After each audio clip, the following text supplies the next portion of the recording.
Hello, hello, hello. Thanks for joining my YouTube channel this morning. I had a fire and I wrote about the fire because I learned some things with that experience. But let me go back. When I first wrote the book, I had put book 2 on the front of the book because I had planned for my first book to actually be about how I ended up back in Missouri, back home with my mom. But for whatever reason, I didn't actually write that book. I know that's kind of backwards, but as a writer, sometimes you don't put everything perfectly in order. And if that's the case, it's okay. Sometimes we want to wait until things get perfect. We want to wait until just the right time.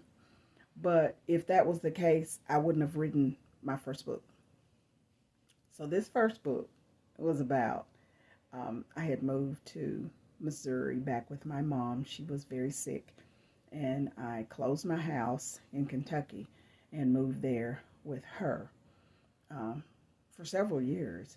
I stayed with her and made sure she had everything she needed. She was spoiled. Yep, she was spoiled. Between her and my siblings, my mom didn't really want for anything. I don't care what time of day or night it was. If she wanted it, she got it.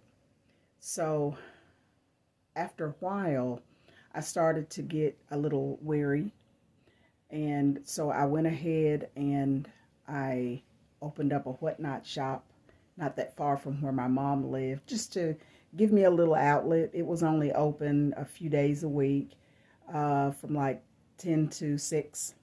And but it gave me something to do, and it was fun, and I met a lot of different people. People came in. I remember this one couple came in from Wisconsin, and they shopped with me and got several items. Very kind couple.